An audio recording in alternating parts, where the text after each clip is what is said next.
proses demokrasi lebih banyak sengketanya, jadi di mediasi. Nah sebenarnya itu cara yang paling beradab itu adalah proses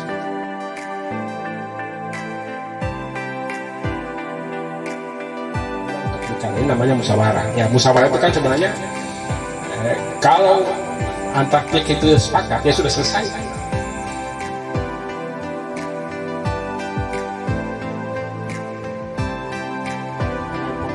Kemarin ya. Jadi pada proses pencalonan saat itu kita ingat bahwa ada bakal pasangan calon itu hasil verifikasinya dari rekomendasi Bawaslu itu ada bakal pasangan yang dinilai tidak memenuhi salah satu syarat pencalonannya. Kemudian karena itu rekomendasi Bawaslu,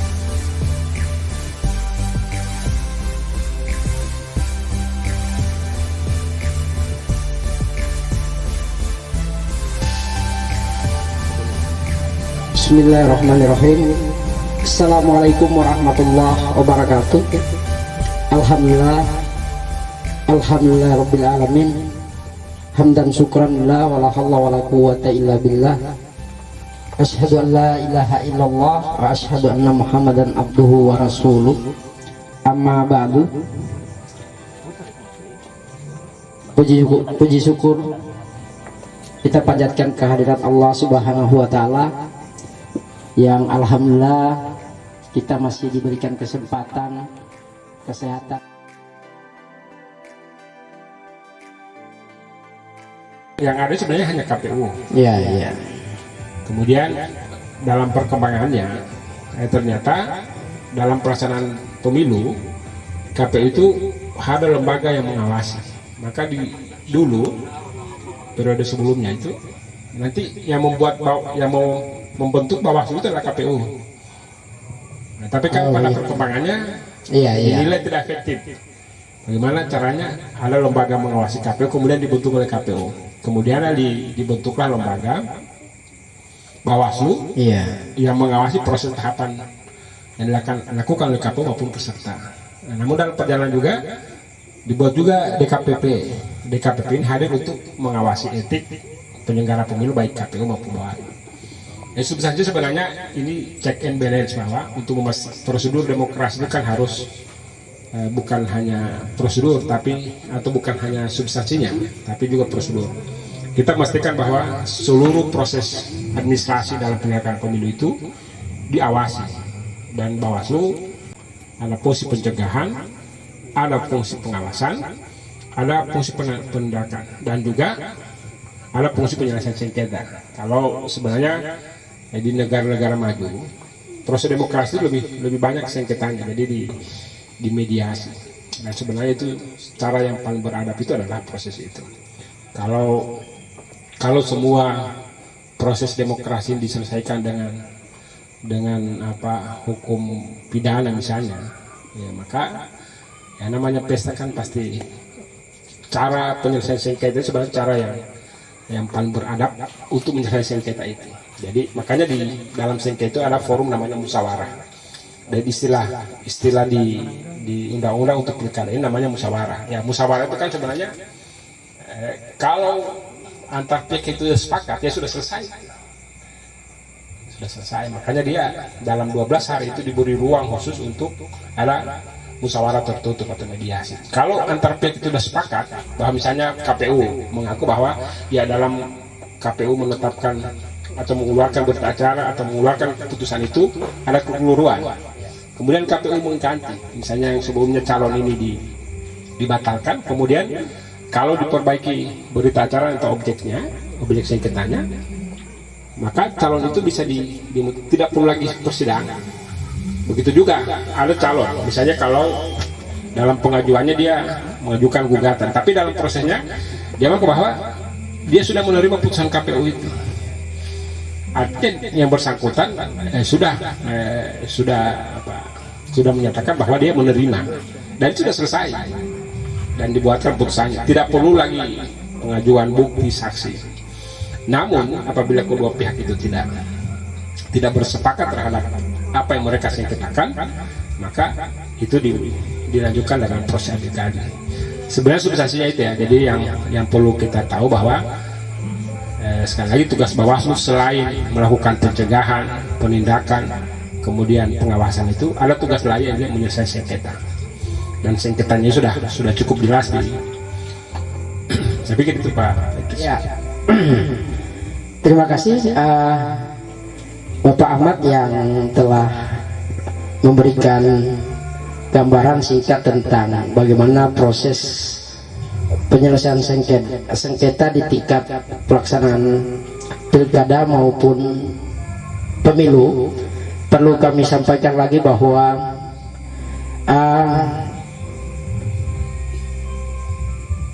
sengketa adalah yang dilakukan proses penyelesaian sengketa oleh Bawaslu, yakni antara pihak pemohon baik peserta maupun antara sesama peserta dan penyelenggara. Jadi kita di sini paham bahwa beda antara pelanggaran pemilu dan sengketa pemilu.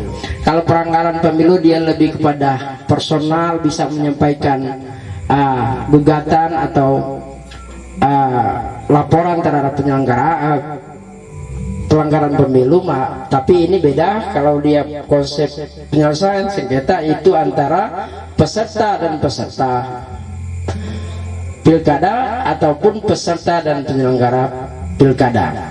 Nah, tadi sudah disampaikan ada tahapan prosesnya, baik itu pendaftaran pemohon, pemenuhan administrasi, dan unsur-unsur lain yang harus dipenuhi. Mungkin yang masih ada sedikit yang perlu dipertanyakan Bapak Ahmad. Tatkala semua administrasi telah terpenuhi, kan di situ ada diatur batas waktu, harus memenuhi unsur-unsur sesuai perundang-undangan. Kalau misalnya ada satu yang luput, apakah itu bisa diproses lanjut atau tidak begitu? Misalnya dari administrasi lengkap, terus bukti-bukti pendukung juga lengkap, dipenuhi oleh pemohon, tapi batas waktu permohonan itu tidak sesuai atau tidak sesuai apa yang diatur. Mungkin itu yang jadi pertanyaan, apakah bisa dilanjutkan atau tidak gitu. Ya, jadi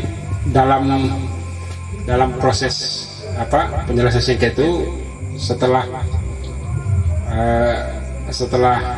misalnya itu kan dilakukan masa pengajuan gugatan itu adalah 3 hari. 3 hari ya, 3 hari. 3 hari sejak dikeluarkan objek sengketa. Objek sengketa itu kan bisa berupa berita acara ataupun keputusan.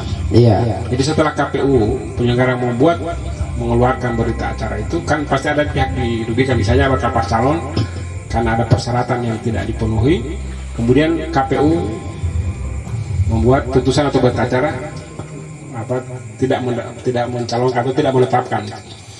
Itu dalam prosesnya kan KPU melakukan berita acara itu kan ada tanggalnya. Nanti peserta itu dia paling lama 3 hari sejak itu. Nanti pada saat mendaftar, Bawaslu itu akan melakukan verifikasi itu.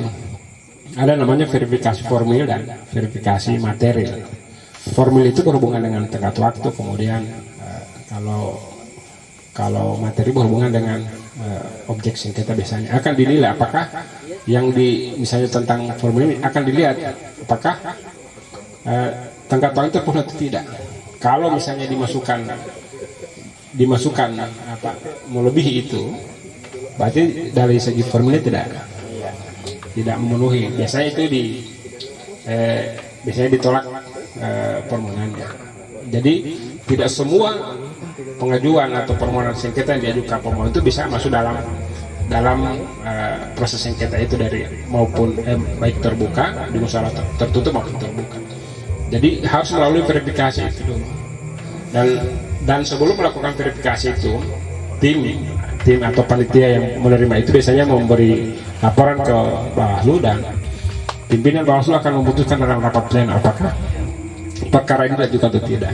Itu harus ada berita acara. Seperti itu ya, berarti ya, jadi tidak semua. Jadi kita lihat juga bahwa misalnya objek sengketanya ini, materialnya ini apakah berhubungan dengan, ya kalau dia hanya membuat objeknya hanya surat biasa di luar itu biasanya ditolak, atau ada juga ada permohonan itu yang dikecualikan, yang tidak bisa. Jadi permohonan yang tidak bisa diajukan lagi itu adalah sebagai tindak lanjut hasil putusan pengadilan misalnya, tahu. Jadi kalau misalnya ada putusan pengadilan tentang penanganan pelanggaran sudah diputus, kemudian putusan itu digugat lagi, itu tidak bisa ya. Jadi ada pengecualiannya, tidak semua tidak semua yang diajukan. Kalau begitu misalnya yang sudah pernah diputus kemudian digugat lagi, jadi tidak mau selesai. Kapan mau selesai? Makanya dikecualikan itu, bahwa yang ada 5 poin kurang lebih itu, salah satunya adalah hasil tindak lanjut hasil pengawasan, tidak putusan penanganan pelanggaran itu tidak bisa lagi, atau sudah ada putusan pengadilan. Kemudian sengketa ini hanya berhubungan dengan, itu dikecualikan adalah berhubungan dengan pemungutan dan penghitungan suara. Dia hanya proses. Jadi kalau sudah berhubungan dengan hasil pungut hitung, itu sengketanya sudah di Mahkamah Konstitusi. Oleh karena itu ada kan perdebatan yang lalu itu. Jadi ada beberapa di tempat Bawaslu itu mengeluarkan putusan setelah putusan MK. Memang ya kalau sejatinya tidak bisa ya, tetapi sebenarnya proses sudah jauh hari, sebelum berproses di MK, karena ada pelanggaran sudah dianu. Nah, makanya di Perbawaslu dipertegas bahwa yang diajukan sengketa itu bukan hasil pungut hitung. Kalau hasil pungut hitung, sengketa hasil namanya, itu kewenangan mahkamah. Ini sengketa proses, makanya supaya tidak ada tumpang tindih antara Mahkamah Konstitusi dan Bawaslu, dibuat batas itu. Jadi Bapak Ibu sekalian, kalau nanti ada yang misalnya mensengketakan hasil pemilu, itu kewenangannya di mahkamah. Kalau sengketa proses ini mulai ketika ada pasangan calon yang dibatalkan, misalnya dalam proses kampanye ada masalah, itu masih kewenangan Bawaslu. Tapi kalau sudah masuk wilayah hasil pemilu, itu sudah kewenangan Mahkamah Konstitusi. Mungkin Pak Ahmad, mungkin perlu sedikit berikan cerita tentang pengalaman kemarin di momen-momen pilkada atau pemilu kemarin, yang proses yang berlanjut dan tidak berlanjut yang telah dilakukan oleh Bawaslu Provinsi untuk disampaikan kepada masyarakat. Sebagai contoh saja, mungkin perlu ada kasus apa yang prosesnya lanjut, putusannya hanya berakhir pada musyawarah tertutup, atau putusannya berakhir pada putusan keluarnya objek sengketa dari berita acara dan putusan dari Bawaslu, atau ada juga yang berlanjut ke tingkat PT UN dan pengadilan. Mungkin ada contoh-contoh gitu. Contoh yang masih segar diingatan kita adalah pemilihan wali kota kemarin. Jadi pada proses pencalonan saat itu, kita ingat bahwa ada bakal pasangan calon. Itu hasil verifikasinya dari rekomendasi Bawaslu, itu ada bakal pasangan yang dinilai tidak memenuhi salah satu syarat pencalonannya. Kemudian karena itu rekomendasi Bawaslu ke KPU, maka KPU membatalkan pencalonannya. Dan ada salah satu wakil wali kota. Kemudian karena dibatalkan pencalonannya, maka bakal pasangan calon ini mengajukan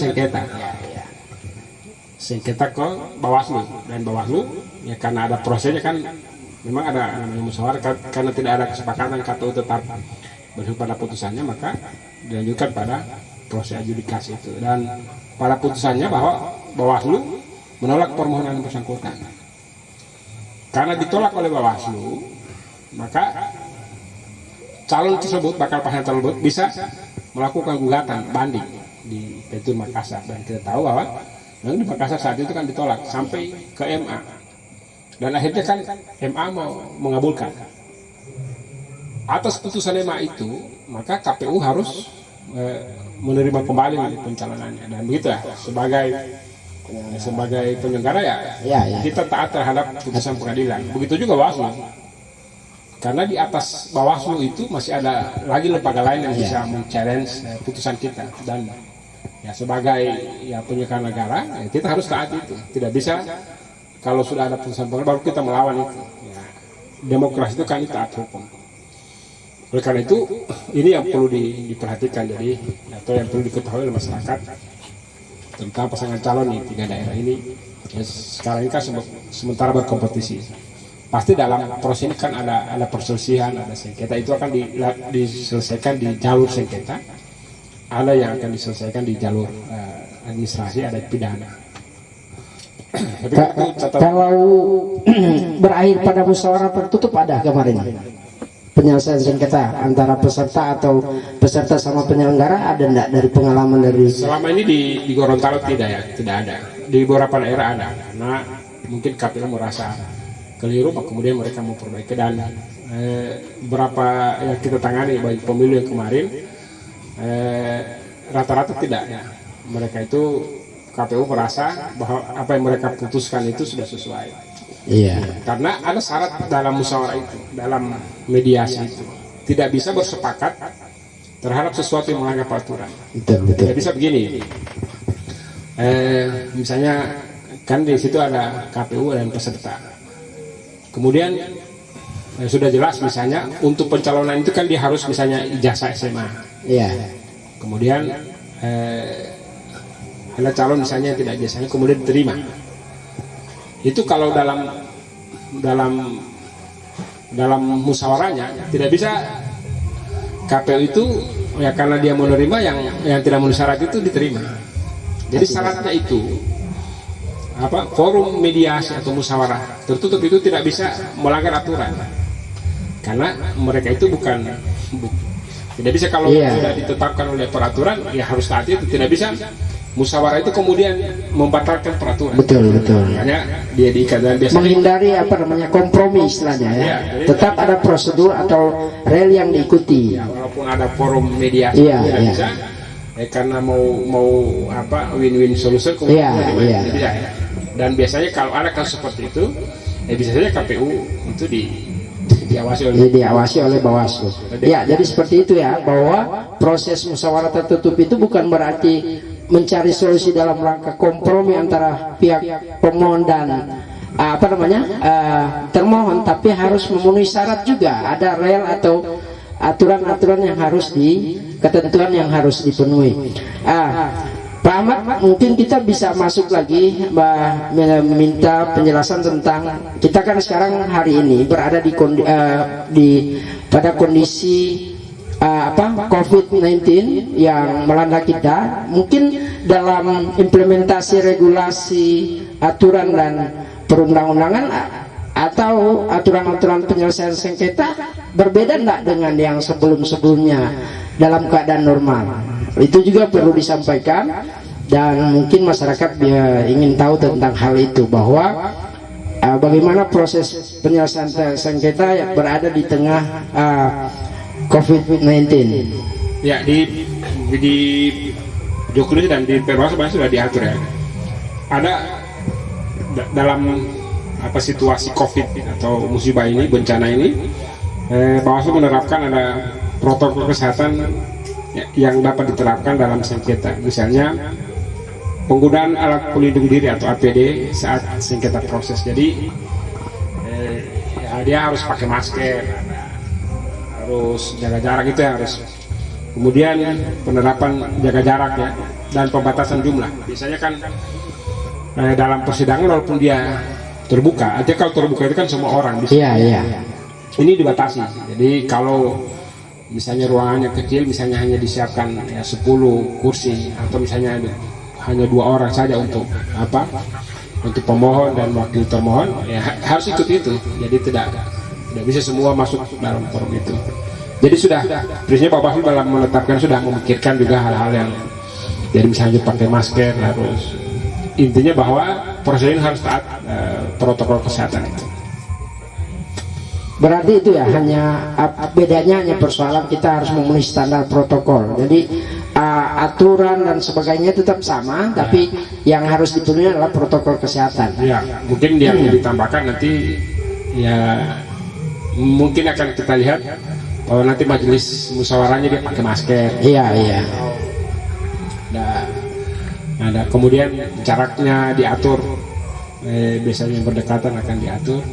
Kemudian jumlah juga akan diatur. Iya. Tidak semua, walaupun itu adalah musyawarah terbuka, tapi karena protokol kesehatan itu bahkan KPU juga sudah mengeluarkan peraturan KPU juga tentang kampanye yang harus ikut itu protokol kesehatan itu.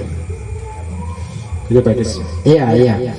Jadi seperti itu ya Bapak Ibu pemirsa live streaming, bahwa pada prinsipnya penyelesaian sengketa itu tatkala ada pemohon dan termohon. Pemohon harus memenuhi semua unsur, baik itu administrasinya, ketentuan waktu yang diatur, dan pemohon juga harus memenuhi sesuai ketentuan yang diatur. Maksudnya adalah bahwa semua administrasi yang dipenuhi harus melalui verifikasi dari Bawaslu. Yang berikut tadi juga dari Pak Ahmad sudah menyampaikan bahwa tentang objek sengketa ada dua, yakni melahirkan berita acara dan putusan dari pihak penyelenggara, yakni Bawaslu, dan yang berikut juga tentang tahapan pengecekan atau verifikasi dalam sifat material dan formil, proses musyawarah tertutup, proses persidangan sudah mungkin yang berkenaan dengan penyelesaian sengketa sudah disampaikan oleh Bapak Ahmad, juga tentang bagaimana pelaksanaan penyelesaian sengketa dalam tahapan pilkada di tengah COVID-19 atau COVID-19 yang melanda kita hari ini juga sudah disampaikan. Nah, mungkin ada dari teman-teman yang di sini yang ingin berpartisipasi untuk berdiskusi, menyampaikan pertanyaan, kami buka.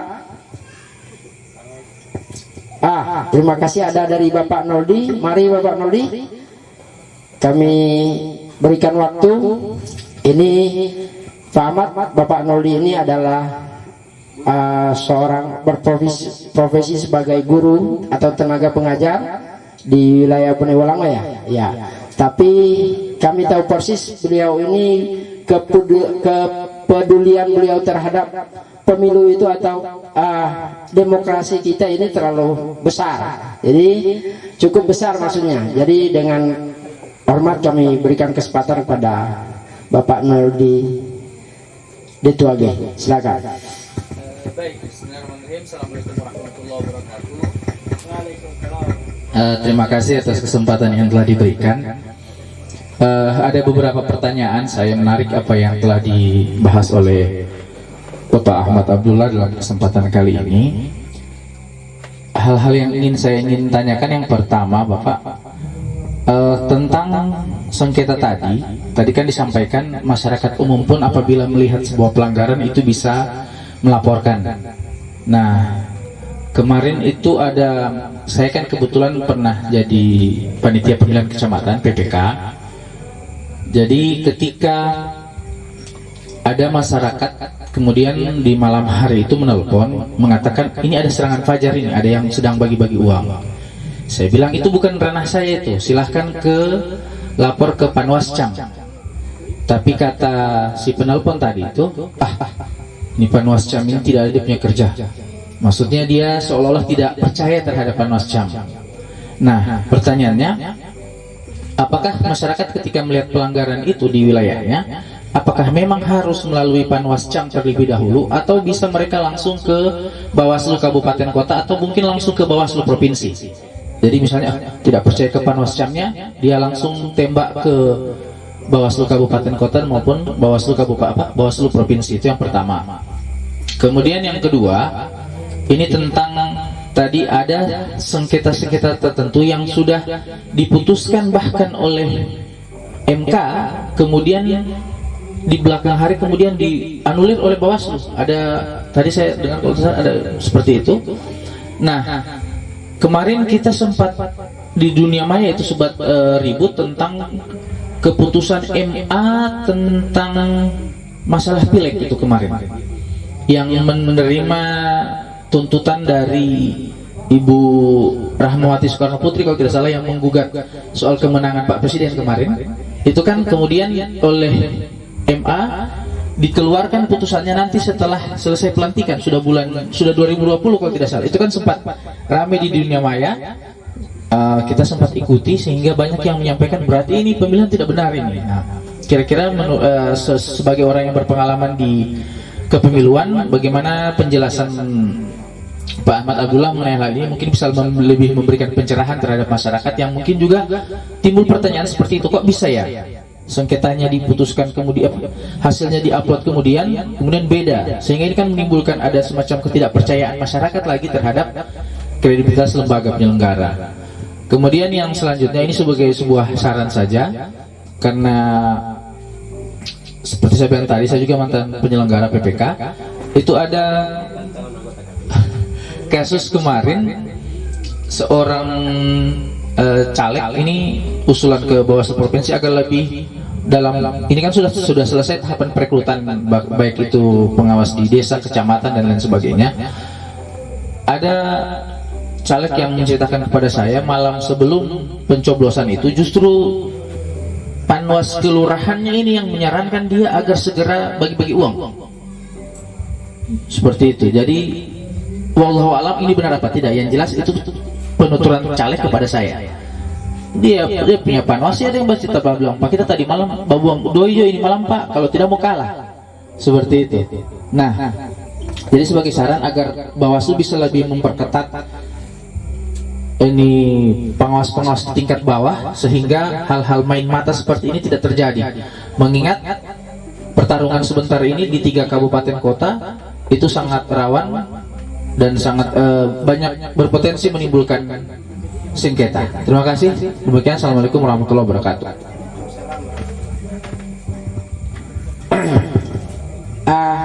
Masih ada lagi yang ingin berpartisipasi, baik berupa tanggapan, pertanyaan maupun masukan? Nanti bisa juga ada di live, itu ada di chat, bisa nanti dibacakan. Jadi Pak Ahmad, ada tadi dari teman kita, saudara kita Bung Noldi. Pertama kami juga perlu luruskan ini, Bung Noldi, kita hari ini malam ini kita bicara tentang penyelesaian sengketa. Jadi tadi yang pertama tentang pelanggaran, mungkin ada momen lainnya tentang pelanggaran yang terjadi di tingkat pelaksanaan di saat pemilihan. Kemudian tentang putusan MA, kenapa masih bisa dibatal, yang sudah diputuskan masih bisa dibatalkan dan sebagainya, itu mungkin akan dijawab oleh Pak Ahmad. Yang ketiga, saran bagi tingkat penyelenggara yang ada di tingkat bawah, baik itu panwas kecamatan maupun panwas yang ada di TPS, mungkin lebih intens untuk melakukan penguatan ya, seperti itu. Itu mungkin pertanyaan dan saran dari Pak Noldi. Silakan Pak Ahmad. Jadi pertanyaannya menarik dan berat ya. Jadi pertama tentang laporan pelanggaran. Bagaimana? Apakah bisa lewat TPK, bisa lewat Panwascam, sebenarnya kalau laporan itu namanya kan ada dugaan awal.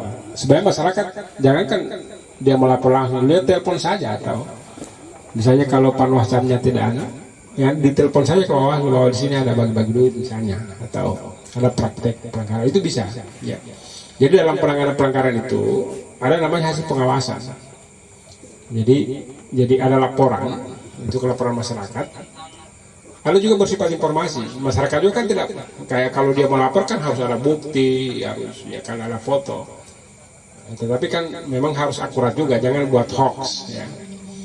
Jadi misalnya kalau masyarakat, makanya di bawah itu kan ada namanya hotline-nya, nomor yang bisa dihubungi. Kalau ada informasi masyarakat melihat ada indikasi pelanggaran di situ, bisa saja. Kalau dia tidak cukup, dia telepon saja atau SMS, WA saja ke. Dan biasanya Bawaslu kalau ada informasi awal seperti itu, dia akan lakukan klarifikasi, dia akan cek benar nggak. Nah, biasanya akan dipanggil. Dan biasanya itu ada namanya temuan Bawaslu. Dan dalam pemilu kemarin, antara laporan dan temuan itu lebih banyak temuan. Jadi walaupun masyarakat hanya berikan informasi, yang penting ada informasi. Di posting di Facebook saja atau di inbox bisa ya. Nanti atas informasi awal itu Bawaslu itu atau Panwasam bisa mengklarifikasi dan akan dicek benar nggak, apa benar kejadiannya siapa. Dan apabila itu sudah memenuhi unsur, biasanya dibicarakan dengan Gakumdu kan awalnya. Kalau dia ada pelanggaran pidana biasanya akan diproses, atau kalau misalnya ada pelanggaran administrasi. Itu pertama ya. Jadi penanganan atau pelaporan itu bisa langsung dilaporkan. Jangan tidak perlu datang ke kantor kalau dia susah. Dia telepon saja. Dia telepon saja ke Bawaslu ya. Kalau misalnya Panwasam tidak respon, bisa langsung di Bawaslu Kabupaten atau bisa di provinsi juga. Nanti kami perintahkan, karena levelnya kegiatan pilkadanya di kabupaten kota, sebenarnya kan prosesnya sampai di kabupaten kota Bawaslu. Penanganan pelanggaran di situ. Gakumdu itu dibentuk di kabupaten kota. Jadi itu ya, jadi berhubungan dengan pelaporan atau informasi awal. Kemudian kedua, tentang kewenangan dalam penyelesaian sengketa. Memang berkembang, ada putusan Mahkamah Agung kemudian menyatakan bahwa pemilu kemarin itu ya, beda hasilnya atau pengadilan. Sebenarnya itu saya tidak bisa mengomentarkan, itu sebenarnya kewenangan peradilan MK dan MA. Yang saya mau jelaskan tadi, seperti yang saya bacakan tadi di Bawaslu itu, yang dikecualikan dalam objek sengketa itu, dalamnya yang bisa disengketakan itu adalah bukan hasil pemungutan dan penghitungan suara. Mengapa itu hasil pemungutan? Karena itu sudah ditetapkan dalam peraturan undang-undang bahwa tentang sengketa hasil itu kewenangan Mahkamah Konstitusi. Yang ditangani oleh Bawaslu adalah sengketa prosesnya. Jadi kalau sudah masuk wilayah situ, itu sudah kewenangan. Memang kemarin itu kan sempat ada putusan MK, kalau tidak salah menerima hak pilih, kemudian ada putusan Bawaslu. Tetapi setelah dicek, ternyata sebelum proses di Mahkamah Konstitusi, proses sudah jalan. Jadi lain hal ya. Jadi ada pelanggaran, dan itu dia bukan memang berhubungan dengan hasil, tapi ada prosesnya ada yang salah di situ. Jadi yang kalau Bawaslu itu menangani walaupun itu, tapi kalau memang ada pelanggaran misalnya itu ditangani, tapi hasilnya tidak ya. Jadi penetapan hasilnya tidak ditangani oleh Bawaslu, itu di MK. Itu yang kedua. Kemudian ketiga, ini tentang integritas ya. Memang di mana-mana penyelenggara itu pemilu itu syarat pertama adalah integritas. Ada kurang lebih 12 item syarat itu, dan kalau ada faktanya begitu, ya seharusnya itu dilaporkan. Itu pelanggaran kode etik, dan itu pelanggaran berat. Tidak mungkin ada penyelenggara yang seharusnya mengawasi kemudian menganjurkan. Itu kan kalau dalam pemilu sebenarnya kejahatan itu ya. Jadi dan sekarang sebenarnya pelanggaran terhadap masalah etik seperti itu sudah diberi kewenangan di level kabupaten, sudah bisa. Kalau dulu kan harus lewat DKPP jauh ya. Jadi kalau ada penyelenggara aparat KPU atau Bawaslu yang melanggar etik itu dilaporkan saja, dan biasanya itu langsung dieksekusi kalau dulu kan masih harus menunggu putusan DKPP lama, sekarang tidak. Kalau memang terbukti dan Bawaslu sudah, KPU juga sudah banyak yang diberhentikan. Jangan kan seperti itu, orang saja yang tidak masuk kantor, dan sekarang beberapa orang yang diberhentikan. Jadi apalagi kalau itu sudah pelanggaran berat. Jadi diingatkan ya, kami apabila membantah hal itu fakta bahwa penyelenggara juga itu banyak manusia juga pasti dia. Oleh itu dalam proses rekrutmen dan pemilihan tadi memang harus ketat, memang harus ada rekam jejak. Tapi namanya orang kan mungkin dia pada disumpah, lain dia setelah disumpah. Oleh itu ini diproses di waktunya itu harus membuktikan, misalnya dia 8 bulan bekerja, mungkin dari awal-awalnya ini kan baik-baik saja, tapi dijutaan. Tapi kalau ada hal seperti itu harusnya dilaporkan, jangan dibiarkan. Makanya tagline Bawaslu itu bersama rakyat awasi pemilu, bersama Bawaslu tegakkan. Artinya apa? Bawaslu sadar bahwa untuk menegakkan pemilu ini, keadilan pemilu harus bersama rakyat. Bawaslu itu tidak cukup personil, misalnya aparat kita di desa itu hanya satu, pengawas desa hanya 1 orang. Jadi efektif di desa itu ya hanya Panwas desa itu satu orang, tidak mungkin dia mengawasi ribuan orang di situ. Makanya masyarakat juga harus proaktif.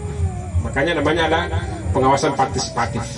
Forum-forum seperti ini bagian dari tugas kami untuk menyampaikan bahwa dalam proses berdemokrasi pilkada atau pemilu ini, masyarakat punya tanggung jawab.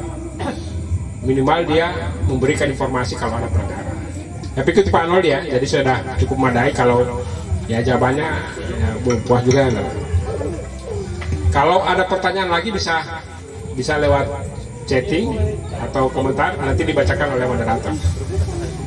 Iya, jadi Bung Noldi itu ya, kalau misalnya ada kasus lagi terjadi di lapangan, ada pelanggaran-pelanggaran, bisa secara langsung baik via telepon atau tidak perlu nanti menyurat dan sebagainya, saat itu pun bisa dilaporkan, baik itu ada pelanggaran antara sesama peserta atau masyarakat dalam rangka tadi seperti yang Bapak bilang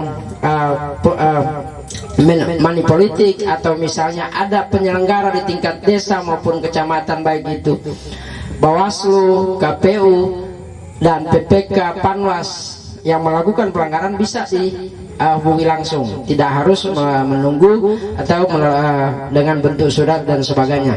Berikut yang persoalan tadi, persoalan yang terjadi putusan MA dan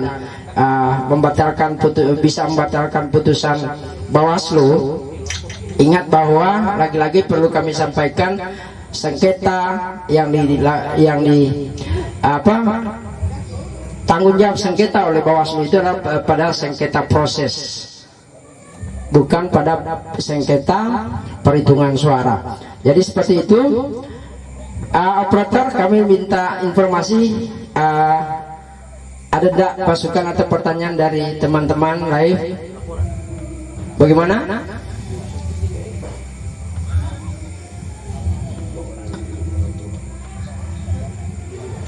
Operator.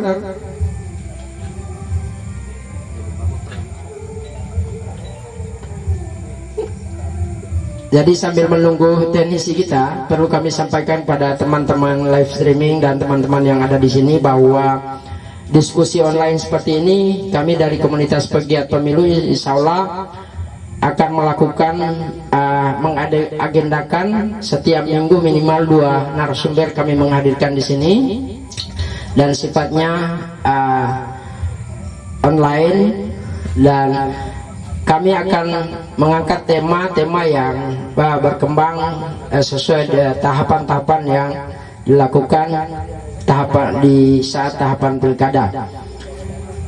Jadi seperti itu Pak Ahmad, kami berencana kalau ini perdana, kebetulan Pak Ahmad dari Bawaslu Provinsi, ke depan itu kami akan mengundang narasumber dari unsur KPU Provinsi, terus lagi Bawaslu Provinsi, seperti itu. Dan mungkin kami juga akan berupaya menghadirkan penyelenggara-penyelenggara yang ada di wilayah yang saat ini ada tahapan pilkada, seperti Pohuwato, Kabupaten Gorontalo dan Bone Bolango. Bagaimana operator? Ada pertanyaan dari teman-teman live streaming kita? Kalau tidak ada, kalau yang di sini, teman-teman yang di sini masih ada? Ya, alhamdulillah, Pak Ahmad. Iya. Jadi saya sebagai closing statement. Jadi pertama bahwa kami ingatkan kembali bahwa forum ini sebenarnya sosialisasi saja. Jadi kalau diskusi berat tidak, sebenarnya ini sudah kita pernah laksanakan. Tapi karena mau pilkada lagi, kami mengingatkan lagi bahwa tugas-tugas Bawaslu dalam pelaksanaan pilkada ini ada kolom 4 ya. Jadi ada pencegahan, ada pengawasan, penindakan pelanggaran, kemudian sengketa. Dan dalam kegiatan itu ada. Jadi intinya Bawaslu itu mengedepankan pencegahan. Jadi tidak semua orang kan harus dibiarkan melanggar dan harus di penalti. Kalau bisa, kalau orang bisa dicegah, dia dicegah. Kemudian pengawasan itu. Jadi memang dalam proses pengawasan tidak enak ya. Tidak ada yang mau diawasi. Orang saja kalau suami istri kalau terlalu diawasi istri pasti tidak mau. Semua. Tetapi undang-undang sudah mensyaratkan gitu. Makanya kalau ada caleg atau peserta pemilu yang selalu marah-marah juga kalau ada Bawaslu, selalu ada Bawaslu itu. Tidak, itu tugas kami untuk memastikan bahwa proses itu dilaksanakan dan diawasi. Kemudian penanganan pelanggaran memang harus ditangani. Siapapun yang melakukan pelanggaran memang harus ditindaki. Dan terakhir yang bersengketa, forum sengketa sebenarnya punya sengketa adalah forum yang tempat yang disiapkan oleh aturan ini. Sebenarnya di undang-undang itu yang disebut itu sengketa. Penanganan pelanggaran itu lebih pidana, itu ada pasalnya. Sengketa itu sebenarnya cara yang paling beradab lah. Karena sengketa itu di forum musyawarah itu ya, kalau misalnya pihak KPU merasa keliru dalam penetapan, ini diperbaiki saja, dia kembalikan lagi calon itu, misalnya kalau dia musyawarah. Dan kalau sudah selesai, ya sudah selesai, tidak perlu lagi ada judikasi. Dan pasti dalam proses kan pasti banyak biayanya, waktunya. Kalau kita buat simpel saja, semua orang bisa memperbaiki dan bisa menyelesaikan calon cepat, ya selesai. Substansinya itu ya. Kemudian yang terakhir yang saya sampaikan bahwa sekali lagi kami pihak Bawaslu, dari tagline kami itu bersama rakyat. Jadi sejak awal kami sudah mengakui bahwa tanpa dukungan seluruh masyarakat dalam pengawasan ini, pasti Bawaslu tidak bisa mengcover semuanya. Ada ribuan orang, bahkan ratusan ribu pemilih yang harus diawasi. Ada puluhan calon, tidak mungkin Bawaslu yang personilnya terbatas. Kami di provinsi hanya 5, di kabupaten kota hanya 3, di kecamatan 3, dan di desa 1, tidak mungkin mengawasi semua itu. Maka itu masyarakatlah yang harus berpartisipasi dalam melakukan pengawasan. Dengan cara apa? Memberi informasi saja. Jadi kalau Anda melihat ada calon tertentu atau ada tim khusus tertentu yang melakukan pelanggaran, misalnya pembagian uang atau janji-janji, itu dilaporkan saja atau diinformasikan saja. Nanti Bawaslu itu biasanya kalau ada informasi begitu, ada mekanisme yang kami melakukan penelusuran, dan apabila memang sudah cukup bukti ada kejadiannya, kemudian ada buktinya, kemudian ada saksinya, biasanya itu sudah memenuhi unsur dan biasanya itu menjadi temuan. Dan biasanya Panwasca atau Bawaslu menjadi pelapor nantinya karena dia temuan. Dan biasanya itu diproses. Dan pemilu kemarin kan sudah banyak orang banyak calon juga yang dibatalkan, ada juga bahkan ASN yang ada teguran dari KSN. Prinsipnya kami memang harus ada bantuan dari masyarakat, maka prinsip pengawasan partisipasi menjadi soal Bawaslu. Saya pikir itu. Kemudian terhadap diskusi ini, walaupun di forum ini nanti ini kan nanti ditampilkan, dibuat dokumentasinya di Facebook misalnya. Kalau ada dalam proses ini ada yang ditanyakan lagi, walaupun tidak bisa kami jawab langsung di forum ini, bisa nanti teman-teman KIP bisa mengumpulkan pertanyaan dan bisa kami jawab lagi di forum berikut. Sekali lagi ini yang bisa kami sampaikan. Terima kasih atas fasilitasinya pada malam hari ini, dan saya sebagai narasumber menyampaikan permohonan apabila dalam diskusi ini ada hal yang kurang, yang mungkin tidak sistematis atau yang tidak bisa dijawab sudah. Saya berharap forum seperti ini akan terus dilakukan oleh teman-teman KIP sebagai komunitas yang sejak awal mencetuskan diri sebagai pegiat pemilu. Kegiatan seperti ini bisa dilakukan, bahkan bukan hanya penyelenggara yang dihadirkan, nanti dihadirkan juga ada dari partai politik atau ada calon juga dihadirkan, salah kita sharing, bahkan ada pengamat, ada masyarakat yang dihadirkan di sini. Saya berharap dalam forum-forum pemilu pilkada, forum seperti itu perlu digiatkan. Ini sebagai forum sharing masyarakat. Terima kasih. Billahi taufiq wal hidayah. Assalamualaikum warahmatullahi wabarakatuh. Iya, waalaikumsalam warahmatullahi wabarakatuh. Terima kasih pada Bapak Ahmad yang telah meluangkan waktu hadir di sini dan memberikan materi sekilas tentang bedah potensi pilkada di tahun 2020 Provinsi Gorontalo. Dan kami dari komunitas pegiat pemilu mewakili teman-teman live streaming yang ada, teman-teman yang ada di sini, mengucapkan banyak terima kasih atas kesempatan dan kehadirannya. Dan kami pun mengucapkan terima kasih kepada teman-teman live streaming, teman-teman yang hadir di sini. Insya Allah kita semua dalam keadaan sehat walafiat, kita terhindar dari musibah COVID yang melanda kita hari ini. Insya Allah diskusi seperti ini, kegiatan-kegiatan ini kita akan tetap intens melakukannya dan akan berlanjut pada sesi-sesi berikut. Dan kami dari komunitas pegiat pemilu hanya bisa memediasi dan memfasilitasi Anda yang berpartisipasi. Terima kasih. Billahi taufiq wal hidayah. Assalamualaikum warahmatullahi wabarakatuh.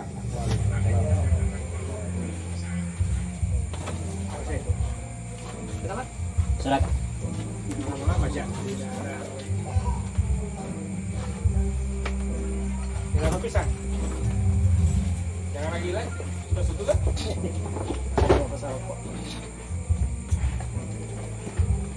Ya mau buka-buka pas saya mah tidak udah. Kita buka.